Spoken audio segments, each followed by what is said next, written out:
Assalamualaikum warahmatullahi wabarakatuh. Nah, kami dari kelompok 4 kelas F dari Fakultas Psikologi Universitas Negeri Makassar. Pada kesempatan kali ini kami akan memaparkan mengenai beberapa materi yang akan menjadi acuan pada pemenuhan UTS Biopsikologi kami. Adapun untuk nama-nama dari rekan anggota kelompok saya bisa langsung dilihat dari slide. Nah baik, perkenalkan saya atas nama Mirfat Safira Ihsan dengan NIM 2107015021885 dari kelas F. Nah pada kesempatan kali ini saya akan memaparkan bagian dari presentasi saya yaitu pada bab 1 dan bab 2 dari biopsikologi ini.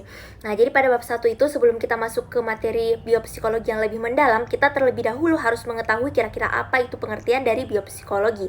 Nah jadi biopsikologi itu adalah ilmu yang mempelajari mekanisme perilaku dan pengalaman dari sisi fisiologi, evolusi, serta perkembangan. Nah, biopsikologi ini bertujuan untuk menelaah kaitan antara topik-topik mengenai hal biologis dengan psikologi. Nah, sebagian besar pembahasan dalam biopsikologi ini sendiri berpusat pada fungsi otak. Nah, adapun dalam fungsi otak sendiri ini kita itu akan mempelajari mengenai neuron dan glia. Nah, apa itu neuron? Jadi neuron itu merupakan sel saraf, di mana sel saraf ini berperan dalam penerusan informasi antar neuron dan ke otot serta kelenjar. Neuron sendiri itu memiliki beragam bentuk, ukuran, serta fungsi. Adapun dengan glia, jadi glia itu secara umumnya dia itu ukurannya itu lebih kecil daripada neuron dan dia juga memiliki fungsi yang beragam. Namun glia ini memiliki satu kekurangan, yaitu dia itu tidak bisa meneruskan informasi dengan jarak yang sangat jauh. Selanjutnya itu ada beberapa kategori perilaku dalam ilmu psikologi. Yang pertama yaitu fisiologi, di mana fisiologi ini mengaitkan perilaku dengan aktivitas otak dan organ tubuh lainnya. Yang kedua itu ada ontogeni, di mana ontogeni ini menggambarkan perkembangan sebuah struktur ataupun perilaku. Yang ketiga itu evolusi, di mana evolusi ini akan merekonstruksi sejarah evolusi suatu struktur maupun perilaku.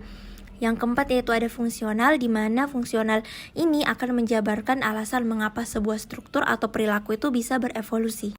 Selanjutnya yaitu mengenai otak dan pengalaman yang disadari. Nah, adanya penjelasan biologis mengenai masalah keterkaitan antar pikiran tubuh dan pikiran otak. Dikatakan juga bahwa pengalaman mental yang kita alami itu berbeda juga dengan aktivitas fisik otak, sehingga kebanyakan orang itu tidak menyadari bahwa pikiran dan otak itu merupakan dua hal yang berbeda. Nah, adapun pada dulunya itu ada yang dinamakan dengan paham dualisme, di mana paham ini populer karena menyatakan bahwa pikiran itu tidak ada kaitannya dengan otak. Namun, paham itu pun akhirnya berhasil disanggah oleh sebuah prinsip kekekalan materi dan energi, yang dimana prinsip itu menyatakan bahwa hanya materi atau energilah yang dapat mempengaruhi materi dan energi lain. Ada pula paham yang juga berlawanan dengan dualisme, di mana paham ini seringkali kita kenal dengan nama monisme. Bentuk-bentuk monisme sendiri dikategorikan dalam 3. Yang pertama adalah materialism, di mana materialism ini adalah paham yang menganggap bahwa segalanya di jagat raya itu adalah materi atau fisik. Jadi paham ini mengacu pada gagasan bahwa peristiwa yang berkaitan dengan pengalaman mental itu keberadaannya tidak ada. Yang kedua yaitu ada mentalisme, di mana mentalisme ini adalah paham yang menganggap bahwa sesungguhnya hanya pikiran yang ada. Dunia fisik itu tidak mengalami keberadaan kecuali jika keberadaannya itu disadari oleh pikiran. Yang ketiga yaitu ada posisi identitas, di mana posisi identitas ini merupakan paham yang menganggap bahwa proses yang berkaitan dengan mental itu sama juga dengan proses yang berkaitan dengan struktur otak tertentu. Nah, jadi pada hakikatnya sendiri, pengalaman dan aktivitas otak itu tidak dapat dipisahkan. Nah, adanya stimulasi bagian otak tertentu itu akan membangkitkan pengalaman, dan tiap pengalaman itu yang akhirnya akan memicu aktivitas otak. Secara fisik, stimulasi sadar dan tidak sadar adalah sama. Perbedaannya adalah bahwa stimulasi yang tidak dapat disadari itu tidak dapat disadari itu jika sebelumnya didahului oleh suatu pola. Adapun stimulasi yang sadar maupun tidak sadar itu berada pada aktivitas bagian otak yang sama, tetapi stimulus sadar itu akan mengaktifasi dengan lebih kuat. Nah, hampir semua filsuf dan ilmuwan yang pernah menjawab permasalahan tentang kaitan otak dan pikiran itu mendukung salah satu kategori dari monisme. Namun sebenarnya tidak ada seorang pun yang bisa benar-benar menjawab permasalahan sulit mengapa kira-kira aktivitas otak itu bisa dikaitkan dengan pengalaman mental. Walaupun demikian, para peneliti dulunya itu tetap seringkali melakukan teknik riset baru yang akhirnya bisa memungkinkan untuk mempelajari berbagai macam tipe aktivitas otak yang dibutuhkan untuk mempertahankan kesadaran. Selanjutnya yaitu mengenai otak dan pengalaman yang disadari. Nah, adanya penjelasan biologis mengenai masalah keterkaitan antar pikiran tubuh dan pikiran otak. Yang kedua yaitu ada genetika perilaku. Nah, jadi sebelum masuk ke topik ini yang lebih mendalam lagi, kita terlebih dahulu akan mengkaji dulu apa itu pengertian dari gen. Nah, jadi gen itu merupakan molekul kimia yang mempertahankan keutuhannya dari generasi ke generasi dan mempengaruhi perkembangan suatu individu. Nah, gen dominan itu akan mempengaruhi pertumbuhan suatu individu terlepas apakah individu tersebut memiliki pasangan gen yang dominan atau tidak. Sementara sebuah gen resesif itu akan mempengaruhi perkembangan hanya jika dominan itu tidak ada. Nah, jadi Mendel itu menyatakan bahwa gen itu adalah bagian dari sebuah kromosom, di mana kromosom tersebut tersusun atas molekul untai ganda yang disebut asam deoksiribonukleat atau DNA. Nah, sebuah untai DNA itu akan menjadi tempat untuk sintesis molekul asam ribonukleat atau RNA. Nah, RNA itu adalah molekul untai tunggal. Salah satu tipe RNA yang akhirnya menjadi tempat untuk sintesis molekul protein yaitu Nah, jadi ada satu tipe RNA ini yang akhirnya menjadi tempat untuk sintesis molekul protein. Nah, individu yang memiliki pasangan identik sebuah gen dalam dua kromosom itu disebut dengan individu homozigot. Nah, sementara individu yang tidak memiliki pasangan yang cocok untuk gen tersebut disebut dengan individu heterozigot. Nah, ada juga beberapa perbedaan perilaku yang menunjukkan pengaruh gen dominan atau resesif, tetapi yang lebih banyak terjadi justru perilaku yang merupakan hasil dari pengaruh sejumlah gen dan faktor lingkungan. Nah, adapun juga para peneliti itu memperkirakan bahwa pewarisan sifat pada manusia itu bisa dengan cara membandingkan kembar monozigot dan dizigot serta dengan membandingkan anak hasil adopsi dengan orang tua biologisnya. Nah, jadi fakta itu menunjukkan bahwa terdapat suatu perilaku yang bisa memiliki tingkat pewarisan sifat yang tinggi. Namun hal ini tidak mengubah kemungkinan bahwa perilaku tersebut itu bisa jadi berubah juga karena adanya kondisi dari faktor lingkungan. Nah, gen itu mempengaruhi perilaku secara langsung dengan cara mengendalikan senyawa kimia dalam otak. Gen itu mempengaruhi perilaku secara tidak langsung juga dengan cara mengubah karakteristik lain pada tubuh sehingga bisa mempengaruhi bagaimana orang memperlakukan kita maupun sebaliknya. Yang ketiga yaitu ada penggunaan hewan sebagai subjek riset. Nah, ada beberapa poin yang menjelaskan alasan kenapa kira-kira para peneliti itu cenderung menggunakan hewan dalam penelitian risetnya. Yang pertama itu karena terdapat kesamaan mekanisme yang mendasari suatu perilaku antar spesies dan terkadang lebih mudah untuk mempelajarinya melalui hewan. Nah, otak dan perilaku hewan juga memiliki kesamaan dalam hal kimiawi dan anatomi. Nah, jadi alasan yang kedua juga yaitu dengan adanya penelitian ini maka kita juga lebih bisa memahami hewan karena kita tertarik untuk meneliti mereka. Nah, jadi karena manusia sendiri itu pada dasarnya akan selalu dianugerahi oleh rasa ingin tahu.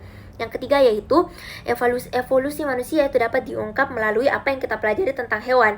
Sementara yang keempat yaitu beberapa penelitian dikatakan bahwa tidak dapat menggunakan manusia sebagai subjeknya karena terdapat peraturan atau etika yang melarangnya. Contohnya itu ketika meneliti kaitan antara aktivitas otak dan perilaku.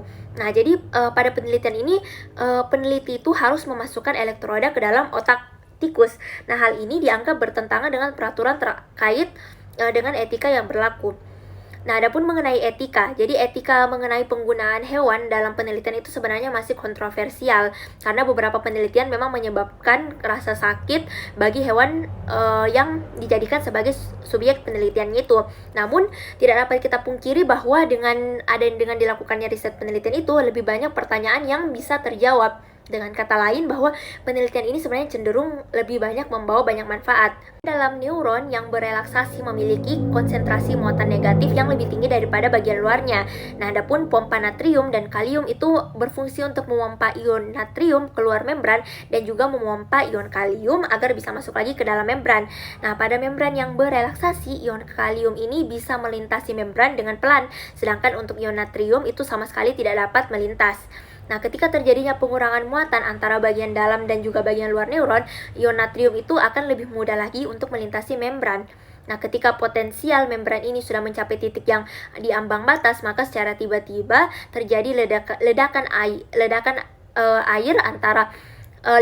aliran ion natrium yang memasuki sel, sehingga muatan membran ini pun menjadi berkebalikan, di mana peristiwa inilah yang kita kenal dengan peristiwa potensial aksi. Bismillahirrahmanirrahim. Assalamualaikum warahmatullahi wabarakatuh. Saya Maksamen Romunir akan menjelaskan tentang mekanisme kerja sel saraf dan sistem saraf dan korteks. Yang pertama, saya akan menjelaskan tentang mekanisme kerja sel saraf. Akhir tahun 1800-an, Ramuan Y. Kajal secara anatomi berhasil memeragakan sebuah celah sempit yang memisahkan satu neuron dengan neuron lain. Secara fisiologi, Charles Scott Sherrington memeragakan bahwa komunikasi antar neuron berbeda dengan komunikasi di sepanjang sebuah akson. Sherrington menyimpulkan adanya celah antar neuron, kemudian istilah sinapsis digunakan untuk merujuk pada celah tersebut. Kajal dan Sherrington dihormati sebagai pelopor utama neurosains. Penemuan mereka yang terjadi hampir bersamaan ternyata saling mendukung satu sama lain. Jika komunikasi antar neuron sangat istimewa, maka tidak diragukan lagi bahwa secara anatomi tiap-tiap neuron berdiri sendiri. Penemuan Sherrington merupakan hal yang luar biasa dalam penalaran ilmiah, karena ia menggunakan observasi perilaku untuk menunjukkan karakteristik utama sinapsis. Setengah abad sebelum para peneliti memiliki teknologi yang dapat mengukur karakteristik tersebut secara tepat. Adapun sifat-sifat sinapsis, yang itu Sherrington melakukan riset pada gerak refleks, yaitu sebuah respon otomatis otot tersebut terhadap rangsangan. Pada refleks lutut, neuron sensorik mengeksitasi atau merangsang neuron kedua. Neuron tersebut kemudian juga akan mengeksitasi neuron motorik, yang akhirnya mengeksitasi otot. Urutan yang dimulai dari neuron sensorik hingga ke respon otot disebut dengan busur refleks. Jika neuron berdiri sendiri seperti yang didemonstrasikan oleh Kajal, maka gerak refleks pasti memerlukan suatu bentuk komunikasi antar neuron. Oleh karena itu, karakteristik komunikasi antar neuron dapat diungkap melalui pengukuran refleks. Kecepatan refleks dan tertundanya transmisi pada sinapsis. Pada saat Sherrington mencubit kaki anjing tersebut menekuk kakinya setelah jeda singkat yang terukur. Saat jeda berlangsung, impuls harus bergerak dari akson reseptor pada kulit kaki menuju sumsum tulang belakang. Kemudian dari sumsum tulang belakang, impuls harus bergerak kembali ke otot kaki. Sherrington mengukur total jarak perjalanan impuls dari kulit kaki menuju sumsum tulang belakang dan kembali lagi ke otot kaki, dan menghitung kecepatan impuls pada lintasan tersebut. Perhitungan Sherrington menunjukkan bahwa terdapat variasi dalam kecepatan konduksi impuls pada busur refleks, tetapi nilainya tidak akan melebihi 15 meter per detik. Sherrington juga memperkenalkan istilah-istilah sinapsis. Yang pertama, somasi temporal. Penelitian Sherrington terhadap busur refleks menunjukkan bahwa pemberian stimulus berulang dalam jeda singkat dapat menghasilkan efek kumulatif. Sherrington menyebut fenomena tersebut sebagai somasi temporal. Yang kedua yaitu somasi spesial. Somasi spesial adalah gabungan efek beberapa input sinaptik yang berasal dari lokasi berbeda pada satu neuron. Sinapsis inhibitor. Ketika Sherrington mencubit salah satu kaki anjing secara berulang-ulang dengan sepenuh tenaga, otot fleksor kaki yang diberi stimulus dan otot ekstensor pada ketiga kaki lain sama-sama berkontraksi. Pada saat yang bersamaan, otot ekstensor kaki yang diberi stimulus dan otot fleksor ketiga kaki lain akan berelaksasi. Saya akan menjelaskan tentang struktur sistem saraf vertebrata. Sistem saraf tersusun atas banyak bagian. Neuron-neuron merupakan salah satu penyusunnya, di mana setiap neuron menerima dan menghasilkan banyak sinapsis. Penyusun sistem saraf bekerja sama kurang lebih seperti yang disebutkan sebelumnya. Masing-masing neuron memang memiliki fungsi yang telah terspesialisasi, tetapi aktivitas satu neuron tidak akan memberikan pengaruh apapun. Terminologi yang mendeskripsikan sistem saraf. Sistem saraf pusat atau SSP terdiri dari otak dan sumsum tulang belakang, di mana masing-masing organ tersebut memiliki struktur penyusun yang lebih kecil. Sedangkan sistem saraf TP SST adalah semua saraf selain yang ada di otak dan sumsum tulang belakang. Sistem saraf terbagi menjadi dua. Yang pertama adalah sistem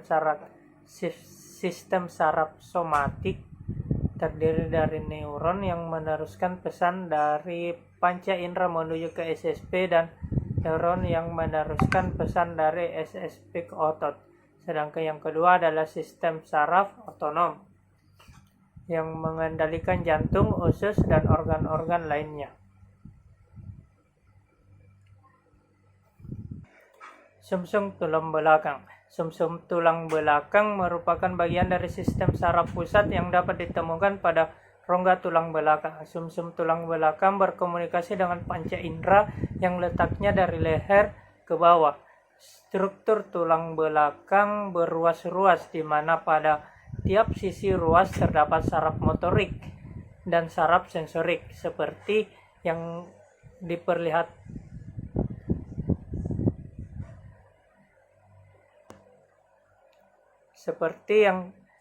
yang kita ketahui pada umumnya. Ada pula sistem saraf otonom. Sistem saraf otonom terdiri dari neuron-neuron yang menerima dan mengirimkan informasi dari dan ke jantung, usus, dan organ-organ lainnya. Sistem saraf otonom tersusun atas dua bagian, yaitu sistem saraf simpatetik dan parasimpatetik. Otak bagian belakang. Otak terbagi menjadi tiga bagian utama, yaitu otak bagian belakang, bagian tengah, dan bagian depan. Otak bagian belakang adalah bagian posterior dari otak yang terdiri dari medula pons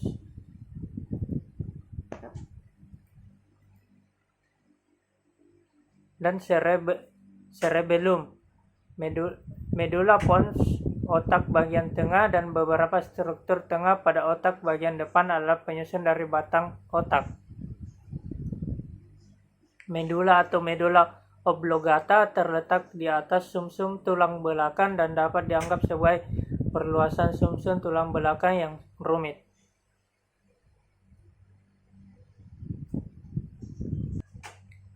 Sistem Rape juga mengirimkan akson-akson ke sebagian besar otak bagian depan sehingga memodifikasi kesiapan otak untuk merespons stimulus.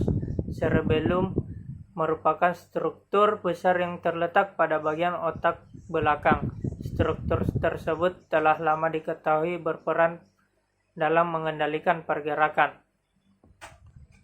Seperti namanya, otak bagian tengah terletak di tengah-tengah otak. Walaupun pada mamalia dewasa, otak bagian tengah ini mengerdilkan dan ditutupi oleh otak bagian depan. Otak bagian tengah memiliki ukuran yang lebih besar dan jelas pada burung, reptilia, amfibi, dan ikan.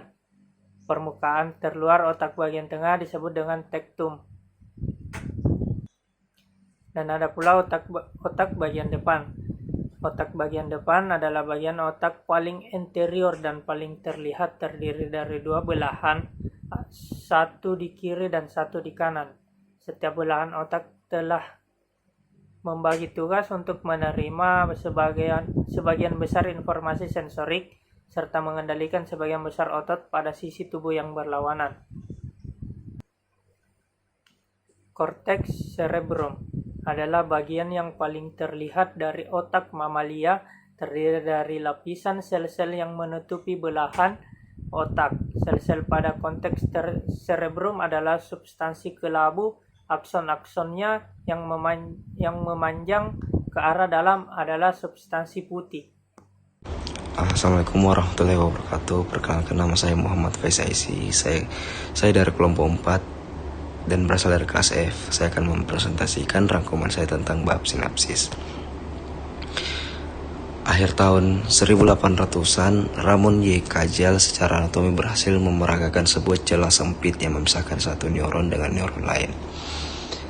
Secara fisiologi, Charles Scott Sherrington memeragakan bahwa komunikasi antar neuron berbeda dengan komunikasi di sepanjang sebuah akson. Sherrington menyimpulkan adanya celah antara neuron, kemudian istilah sinaps digunakan untuk merujuk pada celah tersebut. Kajal dan Sherrington dihormati sebagai pelopor utama neuroscience. Penemuan mereka yang terjadi hampir bersamaan ternyata saling mendukung satu sama lain. Jika komunikasi antar neuron sangat istimewa, maka tidak diragukan lagi bahwa secara autonomi tiap-tiap neuron berbeda. Sherrington merupakan hal penalaran ilmiah, karena itu berlaku untuk menunjukkan sinapsis. Sinapsis adalah titik komunikasi antar neuron. Berdasarkan pengamatan Charles Sherrington yang berhasil mengungkapkan karakteristik sinaptis. Karena transmisi melalui busur refleks lebih lambat daripada kecepatan konduksi impuls yang terjadi sepanjang akson, maka Sherrington menyimpulkan bahwa terdapat beberapa proses yang terjadi pada sinapsis sehingga transmisi menjadi lambat. Potensial berperingkat atau EPSP dan IPSP meningkatkan efeknya. Sumasi temporal adalah potensial berperingkat dari stimulus yang terjadi pada waktu berbeda. Sumasi spasial adalah potensial berperingkat dari stimulus yang berasal dari lokasi yang berbeda. Stimulasi tunggal pada sebuah sinapsis akan menghasilkan potensial berperingkat sementara pada neuron postsinaptik. Potensial berperingkat yang menyebabkan eksitasi atau depolarisasi adalah EPSP, sedangkan potensial berperingkat yang menyebabkan inhibisi atau hiperpolarisasi adalah IDSP. EPSP terjadi ketika kanal-kanal membran terbuka sehingga ion-ion natrium masuk ke dalam membran neuron. IPSP terjadi ketika kanal-kanal membran terbuka sehingga ion-ion kalium keluar dari neuron atau ion-ion klorida masuk ke dalam neuron pada neuron. Pada modul pertama bab ini kita telah membaca bagaimana Sherrington mengalami studi tentang sinapsis dengan pengamatannya. Pada modul ini mempelajari proses yang terjadi dalam tingkat sel dan molekul berdasarkan penelitian terhadap berbagai jenis hewan. Berdasarkan pengetahuan kita tentang sinapsis, perbedaan antar spesies sangatlah kecil atau bahkan tidak ada. Struktur mikroskopis tipe-tipe neuron dan kanal-kanal ion untuk tiap spesies akan tidak jauh berbeda. Neurotransmitter yang ditemukan pada manusia dapat juga ditemukan pada hewan lain kecuali dengan serangga yang tidak memiliki reseptor untuk dua neurotransmitter peptida. Ternyata evolusi tidak melakukan banyak perubahan terhadap neurotransmitter setelah terbukti bahwa senyawa kimia tertentu bermanfaat bagi suatu individu. Maka spesies yang baru berevolusi akan tetap menggunakan senyawa tersebut. Oleh karena itu, perbedaan antar spesies atau antar individu adalah perbedaan yang kuantitatif. Tiap individu memiliki perbedaan dalam jumlah dan jenis sinapsis, jumlah neurotransmitter yang dilepaskan, sensitivitas reseptor, dan seterusnya. Perbedaan-perbedaan kuantitatif tersebut pada akhirnya akan menghasilkan ragam perilaku penemuan transmisi kimiawi pada sinapsis. Cara kerja sebagian besar sinapsis adalah dengan mentransmisi neurotransmitter dari neuron prosinaptik menuju neuron postsinaptik. Terdapat banyak senyawa kimia yang dimanfaatkan sebagai neurotransmitter. Setiap neuron melepaskan kombinasi neurotransmitter yang sama dari setiap cabang aksonnya, tetapi terdapat beberapa neuron yang tidak melakukan hal tersebut.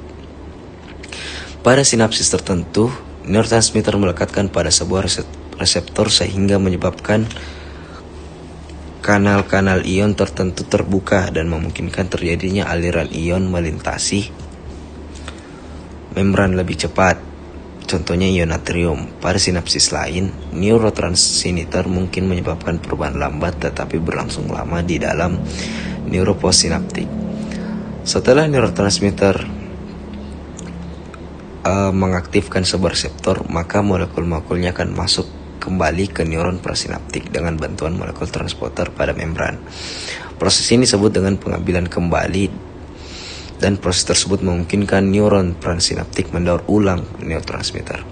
Kemudian yaitu ada obat-obatan dan perilaku. Obat yang meningkatkan aktivitas suatu sinapsis disebut dengan agonis. Obat yang menurunkan aktivitas suatu sinapsis disebut dengan antagonis. Cara kerja obat sangat beragam, tergantung pada afinitas, kecenderungan suatu obat untuk melekat pada reseptor tertentunya, dan kemanfaatannya. Hampir semua obat psikotropika dipaksakan untuk menimbulkan ketergantungan akan menghasilkan peningkatan pelepasan dopamin pada accumbens nucleus. Amfetamin meningkatkan pelepasan dopamin, kokain dan metilfedinat bekerja dengan cara menghalangi transporter pengambilan kembali atau reuptake sehingga menghalangi proses pengambilan kembali dopamin dan serotonin setelah dilepaskan. Nikotin mengeksitasi reseptor asetilkolin, termasuk reseptor yang terletak pada ujung akson-akson yang melepaskan dopamin pada accumbens nucleus.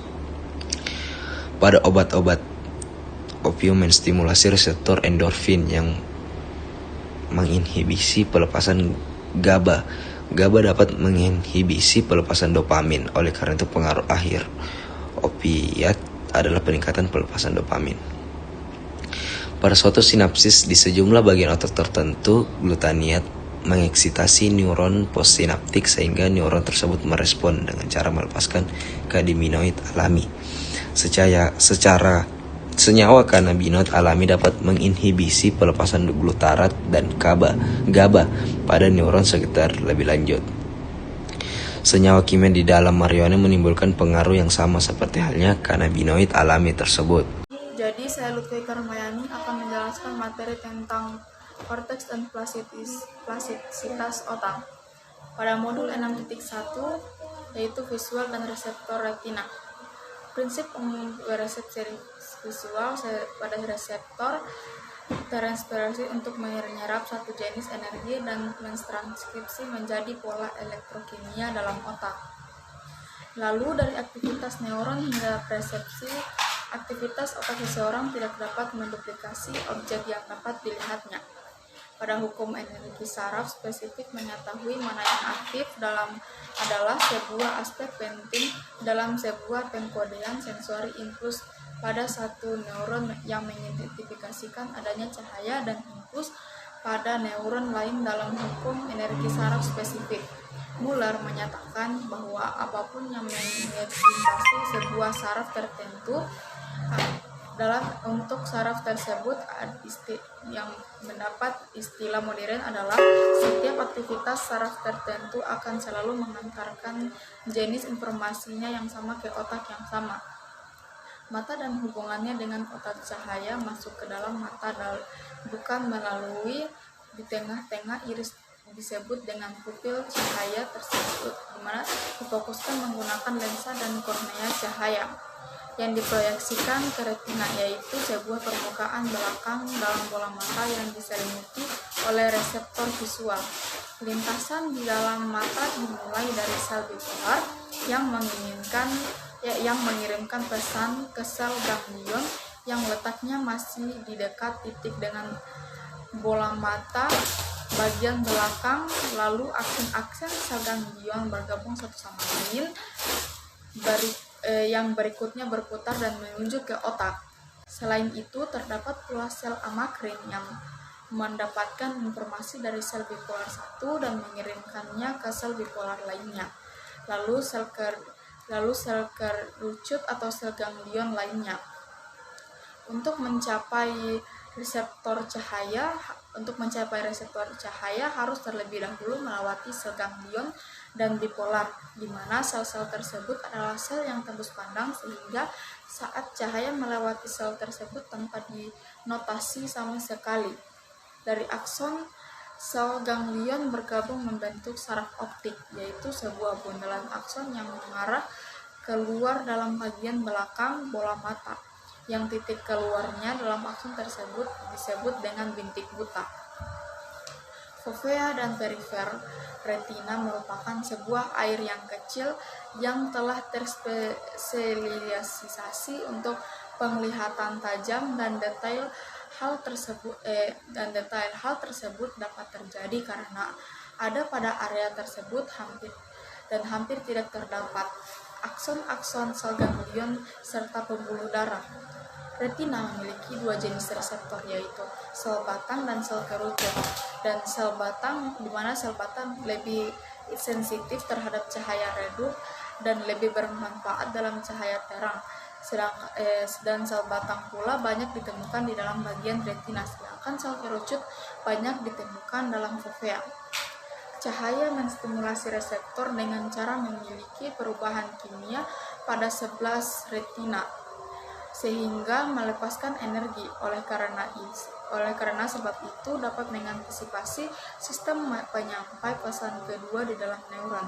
Teori trimomatik yang menjelaskan tentang persepsi warna dimulai dari adanya panjang gelombang tertentu yang menstimulasi 3 tipe sel kerucut dalam rasio yang berbeda. Berdasarkan teori proses pertentangan, peningkatan dan penurunan aktivitas sistem neuron di bawah reseptor mengidentifikasi warna yang saling bertentangan. Pasangan warna yang saling bertentangan adalah warna merah dan hijau, kuning dan biru, serta putih dan hitam. Berdasarkan teori kinetics, korteks otak membandingkan respon yang mempresentasikan bagian retina yang berbeda untuk menentukan kecerahan dan warna pada setiap bagian retina tersebut. Akibat pengaruh gen, individu-individu tersebut tidak dapat membedakan warna. Buta warna paling umum adalah buta warna merah dan warna hijau. Lanjut, modul 6.2, resepsi visual dan saraf. Saraf optik dari kedua mata bergabung pada kias optik. Pada kiasnya setengah dari akson yang berasal dari tiap mata akan melintas ke belahan otak yang berlawanan. Sebagian besar akson melintas gen-gen lateral pada tarian yang kemudian akan berhubungan dengan korteks visual, di mana inhibis lateral adalah mekanisme di mana stimulasi pada retina tertentu akan respon retina yang berdekatan sehingga meningkatkan kontras pada batas daerah gelap terang. Inhibis lateral pula pada hewan vertebrata terjadi karena reseptor menstimulasi sel bipolar dan sel horizontal yang lebih besar. Hal tersebut akan menyebabkan inhibis pada sel bipolar yang telah testimoniasi serta sel bipolar yang ada di sampingnya. Assalamualaikum warahmatullahi wabarakatuh. Perkenalkan, saya Muhammad Arif Dahlan. Saya akan melanjutkan pemateri sebelumnya dan akan membaca rangkuman biopsikologi materi bab 7. Di sini saya akan membawakan materi mengenai visual coding penglihatan dan sistem auditorik.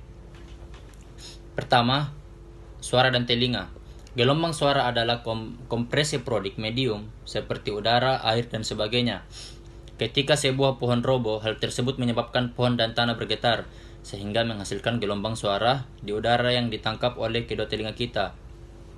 Frekuensi suara adalah jumlah kompresi per detik yang diukur dengan hertz. Dinyatakan bahwa semakin tinggi frekuensi suatu suara, maka akan semakin tinggi pula nadanya. 2. Korteks auditori.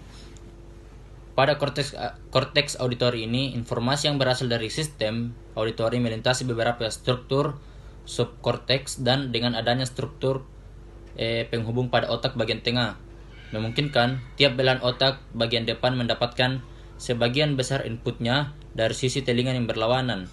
Setiap sel korteks auditori utama masing-masing memiliki frekuensi dan frekuensi. Lebih lagi, sel-sel pada korteks auditori memberikan respon yang kuat untuk suara yang menarik perhatian kita.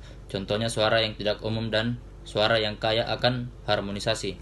Seperti halnya sistem visual, sistem auditori juga membutuhkan pengalaman untuk mengembangkan sistem secara penuh.